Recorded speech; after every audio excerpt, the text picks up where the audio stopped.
जय श्री कृष्ण। धारा चैनल पर आप सबका स्वागत है। यदि आप धारा चैनल पर नए हैं तो चैनल को सब्सक्राइब करें और बेल का आइकन प्रेस करें। इससे आपको आने वाली नई ज्ञानवर्धक वीडियो का नोटिफिकेशन मिलता रहेगा। कार्तिक मास महात्म्य कथा। कार्तिक मास महात्म्य अध्याय 26। कार्तिक मास महात्म्य कथा के अध्याय 25 में आपने ब्राह्मण द्वारा उस प्रेत स्त्री को अपने कार्तिक व्रत के महात्म्य का आधे भाग का फल उस स्त्री को देकर उसकी प्रेत योनि से मुक्ति कराई। आइए आज हम कार्तिक मास महात्म्य कथा का 26वां अध्याय श्रवण करेंगे। कार्तिक मास महात्म्य का 26वां अध्याय श्री विष्णु की कृपा से आज तुमको रहा बताए। नारद जी बोले, इस प्रकार विष्णु पार्षदों के वचन को सुनकर धर्मदत्त ने कहा, प्रायः सभी मनुष्य भक्तों का कष्ट दूर करने वाले श्री विष्णु की यज्ञ, दान, व्रत, तीर्थ सेवन तथा तपस्याओं के द्वारा विधि पूर्वक आराधना करते हैं। उन समस्त साधनों में कौन सा ऐसा साधन है जो भगवान विष्णु की प्रसन्नता को बढ़ाने वाला तथा उनके सामीप्य की प्राप्ति कराने वाला है। दोनों पार्षद अपने पूर्व जन्म की कथा कहने लगे। हे द्विज श्रेष्ठ, आपका प्रश्न बड़ा श्रेष्ठ है। आज हम आपको भगवान विष्णु को शीघ्र प्रसन्न करने का उपाय बताते हैं। हम इतिहास सहित प्राचीन वृत्तांत सुनाते हैं, आप ध्यान पूर्वक सुनो। हे ब्राह्मण, पहले कांचीपुरी में चोल नामक एक चक्रवर्ती राजा हुए। उन्हीं के नाम पर उनके अधीन रहने वाले सभी देश चोल नाम से विख्यात हुए। राजा चोल जब इस भूमंडल का शासन करते थे, उस समय उनके राज्य में कोई भी मनुष्य दरिद्र, दुखी, पाप में मन लगाने वाला अथवा रोगी नहीं था। एक समय की बात है, राजा चोल अनंत शयन नामक तीर्थ में गए, जहाँ जगदीश्वर भगवान विष्णु ने योग निद्रा का आश्रय लेकर शयन किया था। वहाँ भगवान विष्णु के दिव्य विग्रह की राजा ने विधि पूर्वक पूजा की। दिव्य मणि, मुक्ता फल तथा स्वर्ण के बने हुए सुंदर पुष्पों से पूजन करके साष्टांग प्रणाम किया। प्रणाम करके ज्यों ही बैठे, उसी समय उनकी दृष्टि भगवान के पास आते हुए एक ब्राह्मण पर पड़ी, जो उन्हीं की कांची नगरी के निवासी थे।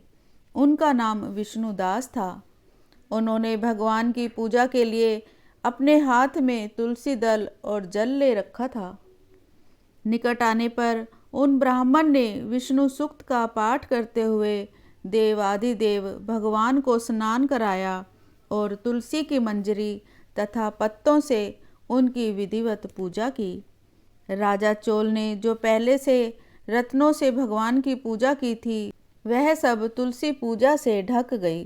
यह देखकर राजा कुपित होकर बोले, विष्णुदास, मैंने मणियों तथा सुवर्ण से भगवान की जो पूजा की थी, वह कितनी शोभा पा रही थी।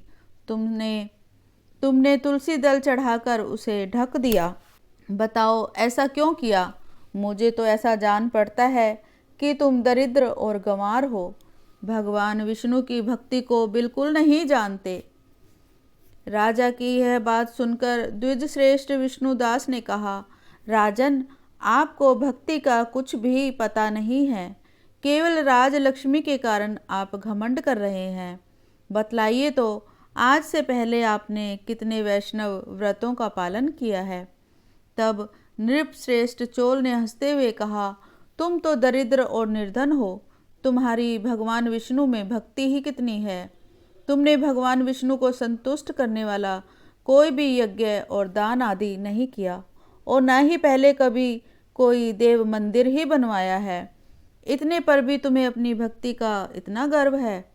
अच्छा, तो ये सभी ब्राह्मण मेरी बात सुन ले। भगवान विष्णु के दर्शन पहले मैं करता हूँ या यह ब्राह्मण? इस बात को आप सब लोग देखें कि हम दोनों में से किसकी भक्ति कैसी है, यह सब लोग स्वतः ही जान लेंगे। ऐसा कहकर राजा अपने राजभवन को चले गए। वहाँ उन्होंने महर्षि मुद्गल को आचार्य बनाकर वैष्णव यज्ञ प्रारंभ किया। उधर सदैव भगवान विष्णु को प्रसन्न करने वाले शास्त्रोक्त नियमों में तत्पर विष्णुदास भी व्रत का पालन करते हुए वहीं भगवान विष्णु के मंदिर में टिक गए। उन्होंने माघ और कार्तिक के उत्तम व्रत का अनुष्ठान, तुलसी वन की रक्षा, एकादशी को 12 अक्षर मंत्र का जाप, नृत्य गीत आदि मंगलमय आयोजनों के साथ प्रतिदिन षोडश उपचार से भगवान विष्णु की पूजा आदि नियमों का आचरण किया। वे प्रतिदिन चलते फिरते और सोते हर समय भगवान विष्णु का स्मरण किया करते थे। उनकी दृष्टि सर्वत्र सम हो गई थी। वे सब प्राणियों के भीतर एकमात्र भगवान विष्णु को ही स्थिर देखते थे। इस प्रकार राजा चोल और विष्णुदास दोनों ही भगवान लक्ष्मीपति की आराधना में संलग्न थे। दोनों ही अपने अपने व्रत में स्थित रहते थे और दोनों ही संपूर्ण इंद्रियों तथा समस्त कर्म भगवान विष्णु को समर्पित कर चुके थे। इस अवस्था में उन दोनों ने दीर्घ काल व्यतीत किया। इस प्रकार यह अध्याय यहीं समाप्त हुआ। ओम श्री कृष्णाय नमः। कथा अभी जारी है। आइए कार्तिक मास में सुनी जाने वाली कहानियों में कार्तिक मास की लपसी और तपसी की कहानी सुनते हैं। प्राचीन समय की बात है। एक गांव में एक लपसी रहता था और एक तपसी रहता था। तपसी सदा भगवान की सेवा में लीन रहता था, लेकिन लपसी 1.25 सेर दही की लस्सी बनाता, भगवान को भोग लगाता और पी जाता था। एक दिन की बात है कि दोनों में बहस छिड़ गई कि कौन बड़ा है। लपसी कहता मैं बड़ा, तो तपसी कहता मैं बड़ा, क्योंकि मैं सारा दिन भगवान की भक्ति में रहता हूँ। नारद मुनि जी ने लपसी और तपसी को लड़ते देखा तो लड़ने का कारण पूछने लगे। तब तपसी बोला कि मैं बड़ा हूँ, लेकिन लपसी नहीं मान रहा। लपसी बोला कि मैं बड़ा हूँ, ये तपसी नहीं मान रहा। नारद जी बोले कि इनका फैसला तो मैं कल कर दूंगा। अगले दिन तपसी रोज की तरह सुबह स्नान कर लौट रहा था तो नारद जी ने उसके आगे 1.25 करोड़ की अंगूठी फेंक दी। तपसी ने इधर उधर देखा और वह अंगूठी उठाकर फिर तपस्या करने बैठ गया। लपसी फिर रोज की तरह आया और 1.25 सेर दही की लस्सी बनाई, उसे लोटे में घुमाया और भोग लगाकर पी गया। तभी नारद जी आए। उन्होंने कहा कि लपसी बड़ा है। तपसी ने कहा इसका कारण पूछा। तपसी ने इसका कारण पूछा तो नारद जी कहने लगे कि तेरे गोडे के नीचे 1.25 करोड़ की अंगूठी पड़ी है, तूने इसे चुराया है, जिससे तेरी तपस्या भंग हो गई। तपसी हाथ जोड़ नारद जी के सामने खड़ा हो गया और बोला कि मेरी तपस्या का फल किस प्रकार मुझे मिल सकता है। नारद जी कहने लगे कि तेरी तपस्या का फल कार्तिक नहाने वाली ही दे सकती है। नारद जी फिर से कहने लगे कि कार्तिक माह की कहानी सुनने के बाद जो तेरी कहानी नहीं सुनेगा या कहेगा, उसके कार्तिक स्नान का फल खत्म हो जाएगा। जय कार्तिक मास। कार्तिक मास में श्रीमद् भागवत पुराण की कथा के श्रवण करने से 1000 अश्वमेघ यज्ञ करने के बराबर फल की प्राप्ति होती है। आइए श्रीमद् भागवत पुराण की कथा का श्रवण करते हैं। श्रीमद् भागवत पुराण के 3 स्कंद का 9वां अध्याय ब्रह्मा जी द्वारा भगवान की स्तुति नामक अध्याय का आज श्रवण करेंगे। कथा आरंभ करते हैं। ब्रह्मा जी ने कहा, प्रभो, आज बहुत समय के बाद मैं आपको जान सका हूँ। अहो, कैसे दुर्भाग्य की बात है कि देहधारी जीव आपके स्वरूप को नहीं जान पाते। भगवान, आपके सिवा और कोई वस्तु नहीं है। जो वस्तु प्रतीति होती है वह भी स्वरूपतः सत्य नहीं है, क्योंकि माया के गुणों के शुभित होने के कारण केवल आप ही अनेकों रूपों में प्रतीत हो रहे हैं। देव, आपकी चित्त शक्ति के प्रकाशित रहने के कारण अज्ञान आपसे सदा ही दूर रहता है। आपका यह रूप, जिसके नाभि कमल से मैं प्रकट हुआ हूँ, सैकड़ों अवतारों का मूल कारण है। इसे आपने सत्पुरुषों पर कृपा करने के लिए ही पहले पहल प्रकट किया है। परमात्मन आपका जो आनंद मात्र भेद रहित अखंड तेजमय स्वरूप है, उसे मैं इससे भिन्न नहीं समझता। इसलिए मैंने विश्व की रचना करने वाले होने पर भी विश्व अतीत आपके इस अद्वितीय रूप की ही शरण ली है। यह संपूर्ण भूत और इंद्रियों का भी अधिष्ठान है। हे विश्व कल्याणमय, मैं आपका उपासक हूँ। आपने मेरे हित के लिए ही मुझे ध्यान में अपना यह रूप दिखलाया है।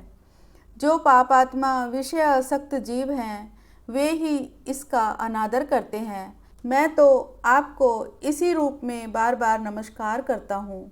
मेरे स्वामी, जो लोग वेद रूप वायु से लाई हुई आपके चरण रूप कमल कोश की गंध को अपने कर्णपुटों में ग्रहण करते हैं, उन अपने भक्तजनों के हृदय कमल से आप कभी दूर नहीं होते, क्योंकि वे पराभक्ति रूप डोरी से आपके चरण कमलों को बांध लेते हैं।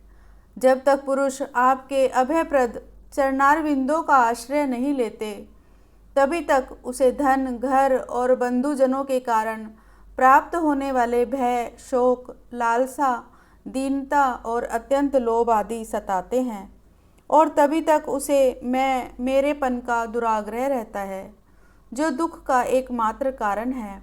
जो लोग सब प्रकार के अमंगलों को नष्ट करने वाले आपके श्रवण कीर्तन आदि प्रसंगों से इंद्रियों को हटाकर लेश मात्र विषय सुख के लिए दीन और मन ही मन लालायित होकर निरंतर दुष्कर्मों में लगे रहते हैं, उन बेचारों की बुद्धि दैव ने हर ली है।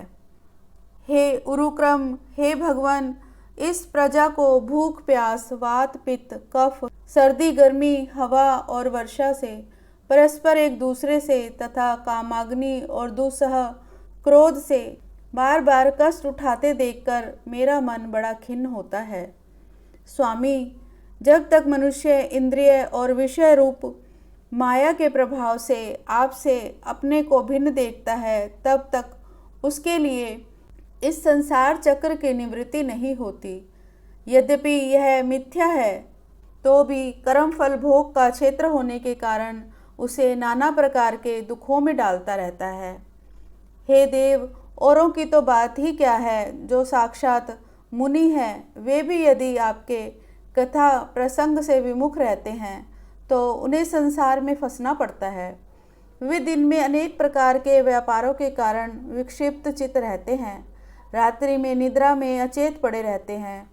उस समय भी तरह तरह के मनोरथों के कारण क्षण क्षण में उनकी नींद टूटती रहती है तथा दैववश उनकी अर्थ सिद्धि के सब उद्योग भी विफल होते रहते हैं। हे नाथ, आपका मार्ग केवल गुण श्रवण से ही जाना जाता है। आप निश्चय ही मनुष्यों के भक्ति योग के द्वारा परिशुद्ध हुए हृदय कमल में निवास करते हैं। हे पुण्यश्लोक प्रभो, आपके भक्तजन जिस जिस भावना से आपका चिंतन करते हैं, उन साधु पुरुषों पर अनुग्रह करने के लिए आप वही वही रूप धारण कर लेते हैं। भगवान, आप एक हैं तथा संपूर्ण प्राणियों के अंतःकरण में स्थित उनके परम हितकारी अंतरात्मा हैं। इसलिए यदि देवता लोग भी हृदय में तरह तरह की कामनाएं रखकर भांति भांति की विपुल सामग्रियों से आपका पूजन करते हैं, तो उससे आप उतने प्रसन्न नहीं होते जितने सब प्राणियों पर दया करने से होते हैं। किंतु वह सर्वभूत दया असत पुरुषों को अत्यंत दुर्लभ है। जो कर्म आपको अर्पण कर दिया जाता है, उसका कभी नाश नहीं होता, वह अक्षय हो जाता है। अतः नाना प्रकार के कर्म, यज्ञ, दान, कठिन तपस्या और व्रत आदि के द्वारा आपकी प्रसन्नता प्राप्त करना ही मनुष्य का सबसे बड़ा कर्म फल है। क्योंकि आपकी प्रसन्नता होने पर ऐसा कौन फल है जो सुलभ नहीं हो सकता। आप सर्वदा अपने स्वरूप के प्रकाश से ही प्राणियों के भेद ब्रह्म रूप अंधकार का नाश करते रहते हैं तथा ज्ञान के अधिष्ठान साक्षात परम पुरुष हैं। मैं आपको नमस्कार करता हूँ। संसार की उत्पत्ति, स्थिति और संहार के निमित्त से जो माया की लीला होती है, वह आपका ही खेल है। अतः आप परमेश्वर को मैं बार बार नमस्कार करता हूँ। जो लोग प्राण त्याग करते समय आपके अवतार, गुण और कर्मों को सूचित करने वाले देवकी नंदन, जनार्दन, कंस निकंदन आदि नामों का विवश होकर भी उच्चारण करते हैं, वे अनेकों जन्मों के पापों से तत्काल छूटकर माया आदि आवरणों से रहित ब्रह्म पद प्राप्त करते हैं। आप नित्य अजन्मा हैं, मैं आपकी शरण लेता हूँ। हे भगवान, इस विश्व वृक्ष के रूप में आप ही विराजमान हैं। आप ही अपनी मूल प्रकृति को स्वीकार करके जगत की उत्पत्ति, स्थिति और प्रलय के लिए मेरे अपने और महादेव जी के रूप में 3 प्रधान शाखाओं में विभक्त हुए हैं और फिर प्रजापति एवं मनु आदि शाखा प्रशाखाओं के रूप में फैलकर बहुत विस्तृत हो गए हैं। मैं आपको नमस्कार करता हूँ। भगवान, आपने अपनी आराधना को ही लोगों के लिए कल्याणकारी स्वधर्म बताया है, किंतु वे इस ओर से उदासीन रहकर सर्वदा विपरीत कर्मों में लगे रहते हैं। ऐसी प्रमाद की अवस्था में पड़े हुए इन जीवों की जीवन आशा को जो सदा सावधान रहकर बड़ी शीघ्रता से काटता रहता है, वह बलवान काल भी आपका ही रूप है। मैं उसे नमस्कार करता हूँ। यद्यपि मैं सत्यलोक का अधिष्ठाता हूँ, जो 2 प्रार्ध पर्यंत रहने वाला और समस्त लोकों को वंदनीय है, तो भी आपके उस काल रूप से डरता रहता हूँ। उससे बचने और आपको प्राप्त करने के लिए ही मैंने बहुत समय तक तपस्या की है। आप ही अधियज्ञ रूप से मेरी इस तपस्या के साक्षी हैं। मैं आपको नमस्कार करता हूँ। आप पूर्ण काम हैं। आपको किसी विषय सुख की इच्छा नहीं है, तो भी आपने अपनी बनाई हुई धर्म मर्यादा की रक्षा के लिए पशु पक्षी, मनुष्य और देवता आदि जीव योनियों में अपनी ही इच्छा से शरीर धारण कर अनेकों लीलाएं की हैं। आप ऐसे पुरुषोत्तम भगवान को मेरा नमस्कार है। प्रभो, आप अविद्या, अस्मिता, राग, द्वेष और अभिनिवेश 5 में से किसी के भी अधीन नहीं हैं।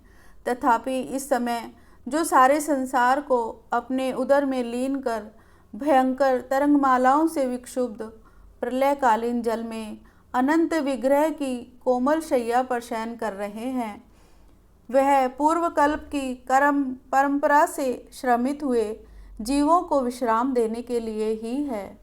आपके नाभि कमल रूप भवन से मेरा जन्म हुआ है। यह संपूर्ण विश्व आपके उदर में समाया हुआ है। आपकी कृपा से ही मैं त्रिलोकी की रचना रूप उपकार में प्रवृत्त हुआ हूँ। इस समय योग निद्रा का अंत हो जाने के कारण आपके नेत्र कमल विकसित हो रहे हैं। आपको मेरा नमस्कार है। आप संपूर्ण जगत के एकमात्र सुहृद और आत्मा हैं तथा शरणागतों पर कृपा करने वाले हैं। अतः आपने जिस ज्ञान और ऐश्वर्य से आप विश्व को आनंदित करते हैं, उसी से मेरी बुद्धि को भी युक्त करें, जिससे मैं पूर्व कल्प के समान इस समय भी जगत की रचना कर सकूं। आप भक्त वाच्छा कल्प तरु हैं।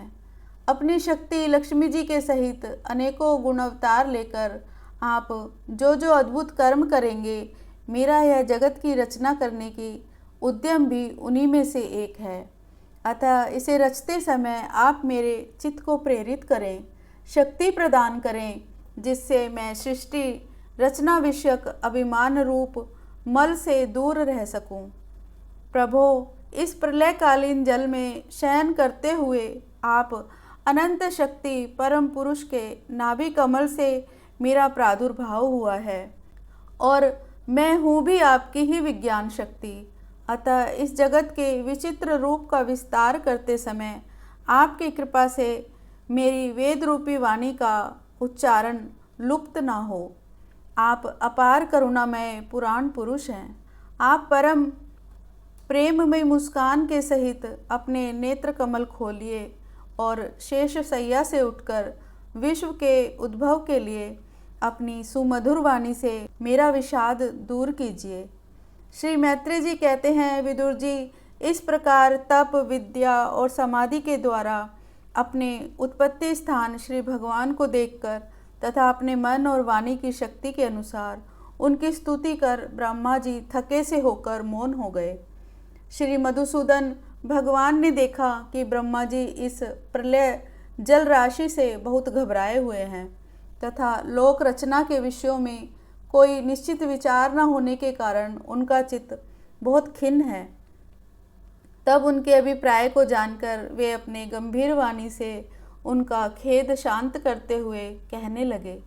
श्री भगवान ने कहा, वेद गर्भ, तुम विषाद के वशीभूत हो, आलस्य न करो, सृष्टि रचना के उद्यम में तत्पर हो जाओ। तुम मुझसे जो कुछ चाहते हो उसे तो मैं पहले ही कर चुका हूँ। तुम एक बार फिर तप करो और भागवत ज्ञान का अनुष्ठान करो। उनके द्वारा तुम सब लोगों को स्पष्टतया अपने अंतःकरण में देखोगे। फिर भक्ति युक्त और समाहित चित्त होकर तुम संपूर्ण लोक और अपने में मुझको व्याप्त देखोगे तथा मुझ में संपूर्ण लोक और अपने आप को देखोगे। जिस समय जीव काष्ठ में व्याप्त अग्नि के समान समस्त भूतों में मुझे ही देखता है, उसी समय वह अपने अज्ञान रूप मल से मुक्त हो जाता है। जब वह अपने को भूत, इंद्रिय, गुण और अंतःकरण से रहित तथा स्वरूपता मुझसे अभिन्न देखता है, तब मोक्ष पद प्राप्त कर लेता है। ब्रह्मा जी नाना प्रकार के कर्म संस्कारों के अनुसार अनेक प्रकार की जीव सृष्टि की रचना की इच्छा होने पर भी तुम्हारा चित्त मोहित नहीं होता। यह मेरा अतिशय कृपा का ही फल है। तुम सबसे पहले मंत्र दृष्टा हो। प्रजा उत्पन्न करते समय भी तुम्हारा मन मुझ में ही लगा रहता है। इसी से पापमय रजोगुण तुमको बांध नहीं पाता। तुम मुझे भूत, इंद्रिय, गुण और अंतःकरण से रहित समझते हो। इससे जान पड़ता है कि यद्यपि देहधारी जीवों को मेरा ज्ञान होना बहुत कठिन है, तथापि तुमने मुझे जान लिया है। मेरा आश्रय कोई है या नहीं, इस संदेह से तुम कमल नाल के द्वारा जल में उसका मूल खोज रहे थे, सो मैंने तुम्हें अपना स्वरूप अंतःकरण में ही दिखलाया। प्यारे ब्रह्मा जी, तुमने जो मेरी कथाओं के वैभव से युक्त मेरी स्तुति की है और तपस्या में जो तुम्हारी निष्ठा है, वह भी मेरी ही कृपा का फल है। लोक रचना की इच्छा से तुमने सगुण प्रतीत होने पर भी जो निर्गुण रूप से मेरा वर्णन करते हुए स्तुति की है, उससे मैं बहुत प्रसन्न हूँ। तुम्हारा कल्याण हो। मैं समस्त कामनाओं और मनोरथों को पूर्ण करने में समर्थ हूँ। जो पुरुष नित्य प्रति इस स्तोत्र द्वारा स्तुति करेगा, मेरा भजन करेगा, उस पर मैं शीघ्र ही प्रसन्न हो जाऊंगा। तत्ववेताओं का मत है कि पूर्त, तप, यज्ञ, दान, योग और समाधि आदि साधनों से प्राप्त होने वाला जो परम कल्याणमय फल है, वह मेरी प्रसन्नता ही है। विधाता, मैं आत्माओं का भी आत्मा और स्त्री, पुत्र आदि प्रियों का भी प्रिय हूँ। देह आदि भी मेरे ही लिए प्रिय हैं, अतः मुझसे ही प्रेम करना चाहिए। ब्रह्मा जी, त्रिलोकी को तथा जो प्रजा इस समय मुझ में लीन है, उसे तुम पूर्व कल्प के समान मुझसे उत्पन्न हुए अपने सर्ववेदमय स्वरूप से स्वयं ही रचो। श्री मैत्रेय जी कहते हैं, प्रकृति और पुरुष के स्वामी कमलनाभ भगवान सृष्टिकर्ता ब्रह्मा जी को इस प्रकार जगत की अभिव्यक्ति करवाकर उसे अपने नारायण रूप से अदृश्य हो गए। इस प्रकार यह अध्याय यहीं समाप्त। 10वां अध्याय, 10 प्रकार की सृष्टि का वर्णन। विदुर जी ने कहा, मुनिवर, भगवान नारायण के अंतर्ध्यान हो जाने पर संपूर्ण लोकों के पितामह ब्रह्मा जी ने अपने देह और मन से कितने प्रकार की सृष्टि उत्पन्न की। भगवान, इनके सिवा मैंने आपसे और जो बातें पूछी हैं, उन सब का भी क्रमशः वर्णन कीजिए और मेरे सब संशयों को दूर कीजिए, क्योंकि आप सभी ज्ञानियों में श्रेष्ठ हैं।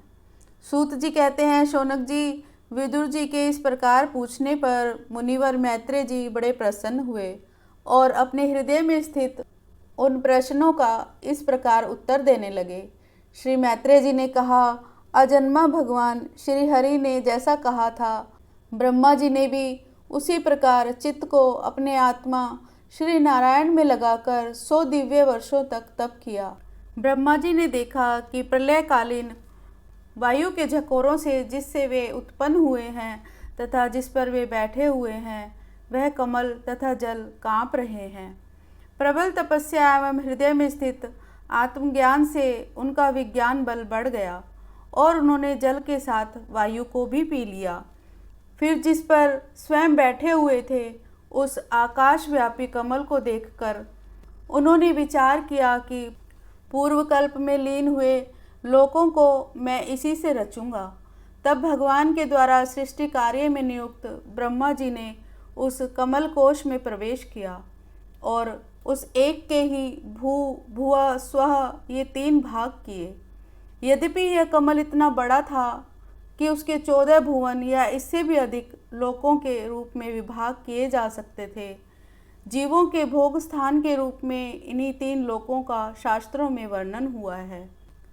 जो निष्काम कर्म करने वाले हैं, उन्हें मह, तपः, जनः और सत्यलोक रूप ब्रह्मलोक की प्राप्ति होती है। विदुर जी ने कहा, ब्रह्मा, आपने अद्भुत कर्मा विश्व रूप श्री हरि की जिस काल नामक शक्ति की बात कही थी, प्रभो उसका कृपया विस्तार पूर्वक वर्णन कीजिए। श्री मैत्रेय जी ने कहा, विषयों का बदलना ही काल का आकार है। स्वयं तो वह निर्विशेष, अनादि और अनंत है। उसी को निमित्त बनाकर भगवान खेल खेल में अपने आप को ही सृष्टि के रूप में प्रकट कर देते हैं। पहले यह सारा विश्व भगवान की माया से लीन होकर ब्रह्म रूप में स्थित था। उसी को अव्यक्त मूर्ति काल के द्वारा भगवान ने पुनः पृथक रूप से प्रकट किया। यह जगत जैसा अब है वैसा ही पहले था और भविष्य में भी वैसा ही रहेगा। इसकी सृष्टि 9 प्रकार की होती है तथा प्राकृत वैकृत भेद से इसका 1/10वीं सृष्टि और भी है और इसका प्रलय काल द्रव्य तथा गुणों के द्वारा 3 प्रकार से होता है। अब पहले मैं 10 प्रकार की सृष्टि का वर्णन करता हूँ। पहली सृष्टि महतत्व की है। भगवान की प्रेरणा से सत्वादी गुणों में विषमता होना ही इसका स्वरूप है। दूसरी सृष्टि अहंकार की है, जिससे पृथ्वी आदि पंचभूत एवं ज्ञानेंद्रियां और कर्म इंद्रियों की उत्पत्ति होती है। तीसरी सृष्टि भूत सर्ग है, जिसमें पंच महाभूतों का उत्पन्न करने वाला तन मात्र वर्ग रहता है। चौथी सृष्टि इंद्रियों की है, यह ज्ञान और क्रिया शक्ति से संपन्न होती है। पांचवी सृष्टि सात्विक अहंकार से उत्पन्न हुए इंद्रिय अधिष्ठाता देवताओं की है। मन भी इसी सृष्टि के अंतर्गत है। छठी सृष्टि अविद्या की है। इसमें तामेस्त्र, अंधतामेस्त्र, तम, मोह और महामोह ये 5 गांठें हैं। यह जीवों की बुद्धि का आवरण और विक्षेप करने वाली हैं। ये 6 प्राकृत सृष्टियां हैं। अब वैकृत सृष्टियों का भी विवरण सुनो। जो भगवान अपना चिंतन करने वालों के समस्त दुखों को हर लेते हैं, यह सारी लीला उन्हीं श्री हरि की है।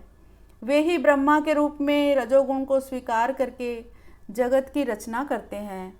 6 प्रकार की प्राकृत सृष्टियों के बाद 7वीं प्रधान वैकृत सृष्टि इन 6 प्रकार के स्थावर वृक्षों की होती हैं।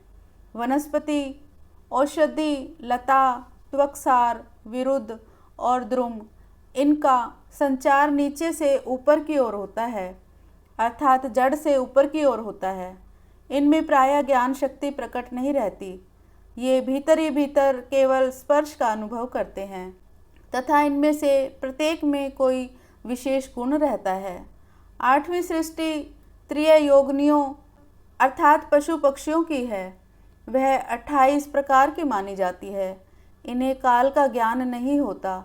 तमोगुण की अधिकता के कारण ये केवल खाना पीना, मैथुन करना, सोना आदि ही जानते हैं। इन्हें सूंघने मात्र से वस्तुओं का ज्ञान हो जाता है। इनके हृदय में विचार शक्ति या दूरदर्शिता नहीं होती। साधु श्रेष्ठ, इन तिर्यकों में गो, बकरा, भैंसा, कृष्ण मृग, सुअर, नील गाय, रुरु नाम का मृग, भेड़ और ऊँट, ये द्विशफ 2 खुरों वाले पशु कहलाते हैं। गधा, घोड़ा, खच्चर, गोमृग, शरफ और चमरी ये 1 खुर वाले हैं। अब 5 नख वाले पशु पक्षियों के नाम सुनो। कुत्ता, गीदड़, भेड़िया, बाघ, बिलाव, खरगोश, शाही, सिंह, बंदर, हाथी, कछुआ, गोह और मगर आदि पशु हैं। कंक, बगुला, गिद्ध, बटेर, बाज, भास, भल्लुक, मोर, हंस, सारस, चकवा, कौआ और उल्लू आदि उड़ने वाले जीव पक्षी कहलाते हैं। विदुर जी, नवी सृष्टि मनुष्यों की है। यह एक ही प्रकार की है। इसके आहार का प्रवाह ऊपर मुंह से नीचे की ओर होता है। मनुष्य रजोगुण प्रधान, कर्म प्रायण और दुख रूप विषयों में ही सुख मानने वाले होते हैं। स्थावर, पशु पक्षी और मनुष्य ये तीनों प्रकार की सृष्टियाँ तथा आगे कहा जाने वाला दैव सर्ग विकृत सृष्टि है तथा जो महतत्व आदि रूप वैकारिक देव सर्ग है उसकी गणना पहले प्राकृत सृष्टि में की जा चुकी है। इनके अतिरिक्त सनत कुमार आदि ऋषियों का जो कौमार सर्ग है वह प्राकृत वैकृत दोनों प्रकार का है। देवता, पितर, असुर, गंधर्व, अप्सरा, यक्ष, राक्षस, सिद्ध, चारण, विद्याधर, भूत, प्रेत, पिशाच और किन्नर, किमपुरुष, अश्वमुख आदि भेद से देव सृष्टि 8 प्रकार की है। विदुर जी, इस प्रकार जगतकर्ता श्री ब्रह्मा जी की रची हुई यह 10 प्रकार की सृष्टि मैंने तुमसे कही। अब आगे मैं वंश और मनवंतर आदि का वर्णन करूँगा। इस प्रकार सृष्टि करने वाले सत्य संकल्प भगवान हरि ही ब्रह्मा के रूप में प्रत्येक कल्प के आदि में रजोगुण से व्याप्त होकर स्वयं ही जगत के रूप में अपनी ही रचना करते हैं। इस प्रकार यह अध्याय यहीं समाप्त हुआ। ओम श्री कृष्णाय नमः।